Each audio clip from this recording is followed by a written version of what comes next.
로마서 11장 1절에서 12절까지 오늘 마지막 시간으로 신앙인의 통찰력 이렇게 되고요. 오늘은 지금까지 이 본문에 세웠던 말씀을 좀 요약하고 정리를 좀 하는 그런 시간을 좀 갖겠습니다. 오늘 이 11장 1절에서 12절 말씀은 사도 바울의 고민을 얘기하는 거죠. 사도 바울은 이방인에게 복음을 전하는 사도잖아요. 근데 계속해서 자기 민족인 유대인들이 자기를 계속 괴롭혀요. 힘들게 해요. 죽이기까지 하려고 해요. 그런데 사도 바울은 이런 유대인들을 포기하지도 않아요. 여기에 또 하나님 뜻이 있다고 또 생각해요. 자기 민족을 사랑해요. 비록 나를 힘들게 하고 고통스럽게 했지만은 그래도 여기에 하나님의 뜻이 있을 것이다. 하나님이 우리 민족을 선택해서 선민으로 만들어 주었는데 하나님이 그냥 버릴 수가 없다. 분명히 하나님은 우리 민족을 끝까지 사랑하실 것이다. 그래서 하나님의 마음으로 자기 민족을 포기하지 못하고 있어요. 근데 그들은 계속해서 사도 바울을 계속 미워하고 힘들게 하고 있어요. 그런데 한편에서는 하나님 편에서는 하나님 생각으로 이스라엘 백성들을 바라보고 있다고 하는 것입니다. 왜냐하면 그렇게 미운 자기 민족 유대인이지만 하나님의 은혜를 알기에 하나님의 계획을 알기에 그는 자기 민족 유대인을 포기하지 않았다는 거죠. 그래서 오늘 이 말씀에서 우리가 또 한 가지 생각할 것은 보편화라는 게 있잖아요. 뭐 하나가 있으면 다 그런 것처럼 한 가지 문제를 다 모든 것에 적응시키는 것, 이런 보편화가 있다는 거죠. 싸잡아 평가하는 거죠. 하나를 보면 10가지 안다 이런 식으로 이게 되게 잘못하는 거죠. 우리는 그런 생각을 버리겠다 이런 생각을 해요. 하나만 보고 전체를 그냥 싸잡아 본다. 그 문제죠. 남자는 다 그래. 여자는 어차피 다 그래. 이렇게 할 수 없다는 얘기죠. 오늘 이 문제를 우리가 좀 생각을 해봤고요. 또 한 가지는 내가 지금 어려움을 당했다고 해서 내가 피하자고 해서 전체를 나쁘게 보면 안 된다는 거죠. 좀 거시적인 시각에서 모든 것을 바라보아야 되지 않느냐 이런 얘기를 좀 했습니다. 나한테 좋으면 다 좋고 나한테 싫으면 다 싫은 거 이건 아니잖아요. 나한테 싫더라도 전체가 좋으면 그걸 인정해야죠. 이게 꼭 나 이기적인 마음, 자기 중심적인 마음으로 모든 것을 판단 내린다면 오늘 이 본문 말씀과는 좀 반대되지 않을까, 잘못되지 않을까 이런 생각을 해요. 이런 사람들이 참 많아요. 히틀러도 그런 생각을 갖고 있잖아요. 게르만 민족의 우수성 생각하고 다른 민족을 다 막 그냥 멸종시켰잖아요. 아리안 민족의 우수성 가지고 다 죽어야 된다. 다 막 멸망시킨다. 특히 유대인은 멸망한다. 이런 식으로 하나를 가지고 모든 것을 다 평가하는 그런 것은 좀 자중을 해야 되지 않을까 이런 생각을 했고요. 또 오늘 이 말씀에서 또 우리가 생각하는 것은 엘리야 얘기를 쭉 하면서 그렇잖아요. 엘리야가 어떤 마음을 가지고 있었죠? 그 당시 아합 왕 때에 이세벨 우상 숭배, 바알 숭배, 엘리야가 열심히 복음을 전하고 백성들을 깨우치고 노력을 했지만은 이게 안 되는 거예요. 특히 바알 선지자 450명, 아세 선지자 400명까지 그들과 붙어서 850대 1로 싸워서 이겼지만은 이 해결이 안 된 거예요. 다 우상숭배하는 것 같아. 모든 이스라엘 민족들이. 왕부터 모든 사람들이 다 하나님을 버리고 다 우상숭배하고 있어요. 아무리 노력해도 이게 되질 않는 거예요, 이게. 그러니까 엘리야가 그렇게 큰 승리를 저질렀어도 자기는 절망해 버리잖아요. 그리고 산속, 요즘 말로 광야 깊은 곳에 가잖아요. 가갖고 한다는 얘기가 뭐예요? 여호와여, 나를 죽여달라고. 더 이상 살 의미도 없고 나 죽여달라고. 그러자 하나님께서 일을 하시잖아, 오셔서. 떡과 포도주를 주면서 정신 차리라고, 힘을 내라고. 그래서 하나님께서 말씀하셨잖아요. 다 끝났다 하니까 엘리야한테, 아니다. 내가 이스라엘 백성 가운데 아직도 바알에게 무릎 꿇지 않은 7천만 그 남은 자가 있다. 네 눈에 보이지 않는다고 해서 세상 다 끝난 건 아니다. 네가 그렇게 판단 내린다고 해서 하나님도 그렇게 되는 거 아니다. 그러면서 또 다른 계획, 마스터 플랜 B를 또 얘기하잖아요. 너 빨리 가서 예후한테 기름 부어 왕이 되게 하고, 또 너의 후계자 엘리사에게 기름 부어 너의 다음 선지자를 이루어야 한다. 만약에 이게 안 되면 이 사람들이 할 것이다. 주님은 분명히 확실한 계획을 갖고 계시거든요. 여기서 우리가 깨닫는 것은 그래요.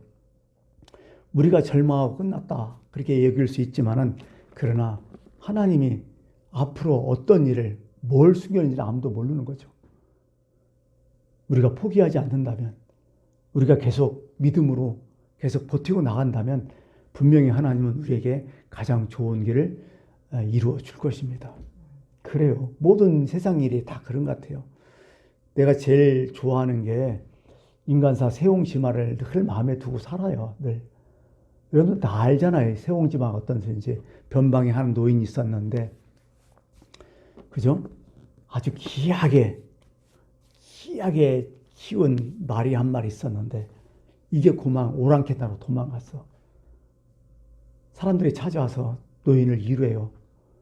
망했다고. 참 어떡하냐고. 힘들겠다고. 그러자 이 노인이 뭐라고 해요? 누가 아냐고. 이게 좋은 일일지 나쁜 일일지. 그러나서 한 1년이 지났어요. 1년이 지났는데 갑자기 말소리가 나는 거야, 집 앞에. 딱 봤더니 도망갔던 말이 순말을 하나 끌고 온 거예요. 말이 2마리가 된 거예요. 사람들이 와서 축하했어요. 야, 당신 복 터졌다고. 그러면서 야, 정말 경사다고 그랬더니 이 노인이 그렇게 기뻐하지 않아요. 그러면서 한마디 또 하죠. 이게 복이 될지 화가 될지 누가 아냐고. 그러고 살다가 전쟁이 팡 터져요. 이제 마을 사람들 어디에 징집에 가잖아요. 자기 아들이 있는데, 이제 그 이전에 어떤 일이 있었냐면, 그 좋은 순말이 왔으니까 얼마나 좋겠어요. 그러니까 이 아들이 순말을 타고서 열심히 이제 아주 즐겁게 다니자. 그러다가 말에서 떨어져요. 이 아들이 어떻게 됐죠? 다리가 한쪽이 부러져 버려요. 불구자가 돼버린 거예요. 사람들이 와 또 이루하잖아요. 아이고 이거 참 큰일 났다. 이렇게 불구자가 돼서 어떡하냐. 사람들이 이루해요. 그러자 이 노인이 또 한마디 또 하잖아요. 이 일이 화가 될지 복이 될지 누가 아냐고 또. 그러고 나서 이제 전쟁이 터진 거죠. 마을 사람들 징집에 다 가는데 이 아들은 어떻게 해요? 다리가 부러졌기 때문에 전쟁터에 안 나간 거야. 세상사가 다 이런 거라는 거죠. 그게 나한테 주어진 것이 이렇게 했다고 해서 그게 다 나쁜 거다. 이렇게 되는 게 이렇게 다 좋은 거다. 그거 아니라 그렇게 살지 말라는 거야. 우리는 신앙인이잖아요. 특히 하나님 뜻을 위해서 살아가고 늘 하나님께 물으며 살아가잖아요. 그래서 오늘 우리에게 일어난 여러 가지 많은 사건들, 어려움들, 괴로움들, 또 즐거움들, 그것이 전부인 줄 알고 그렇게 살지 말라는 거야. 아무도 모른다는 거야. 하나님이 이렇게 계획이 있다는 거야. 지금 이스라엘 백성들이 사도 바울을 이렇게 죽이려고 하고 복음을 못 전하려고 하고 막 그렇게 하는데, 사도 바울의 입장에서는 진짜 믿죠. 이건 화죠. 그런데 아무도 모르는 거예요. 오히려 사도 바울은 이것을 이렇게 생각했어요. 유대인들이 이렇게 안 믿으니까 그 복음이 어디로 갔다? 이방인들에 넘어갔다는 거야. 오히려 이방인들에게 넘어갔다는 거야. 그래서 젖부침에 여기 비유가 나오는 거야. 원 감람나무가 가지가 잘렸는데 이 잘린 가지를 버려두고 하나님께서는 돌 감람나무를 이방인 적붙였다는 거야. 결국 무슨 얘기예요?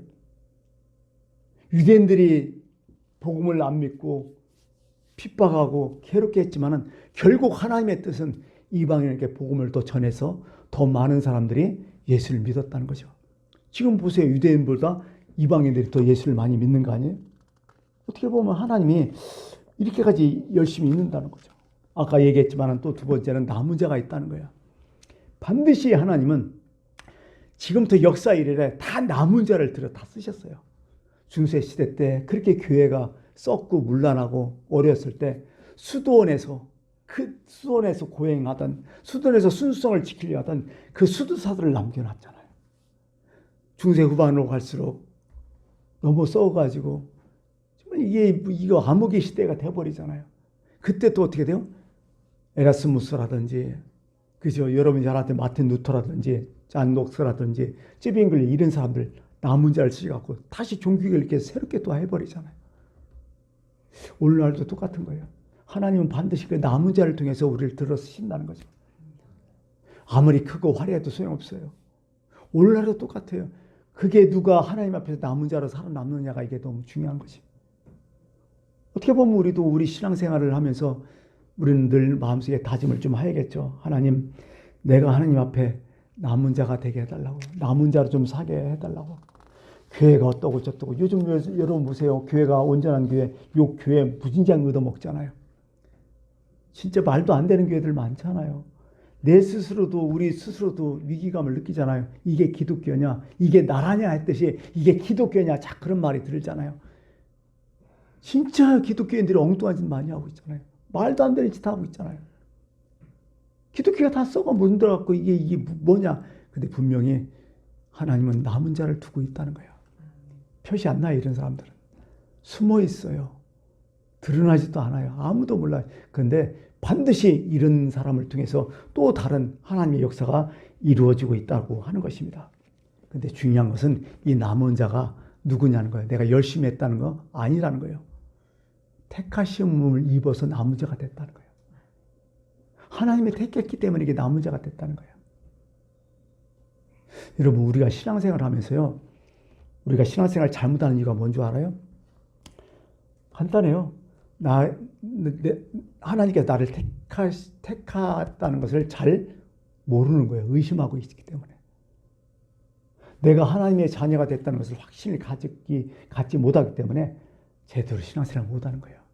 오늘 성경은 말씀합니다. 하나님께서 여러분을 택했다고. 너가 나를 택한 게 아니라 내가 너를 택했다고.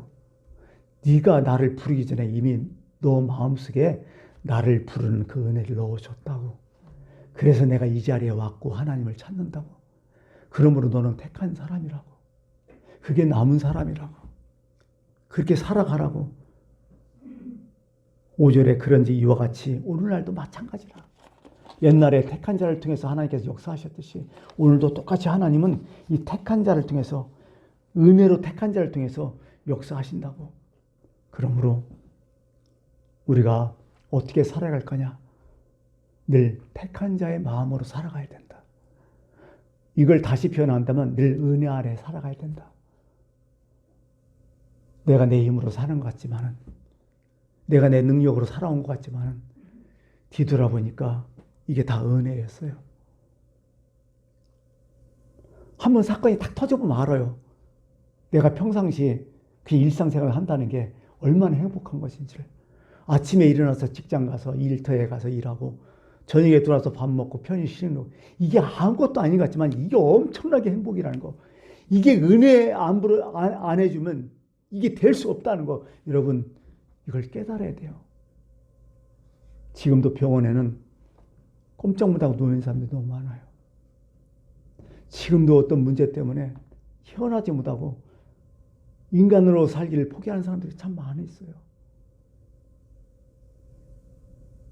근데 우리는 이렇게 살아가고 있잖아요. 일상생활 하잖아요. 너무 감사하고 너무 행복한 거야. 사실 그 은혜를 알지 못하는 것처럼 그 바보는 없거든요. 오늘 말씀에도 그런 말씀이 쭉 나와요. 예.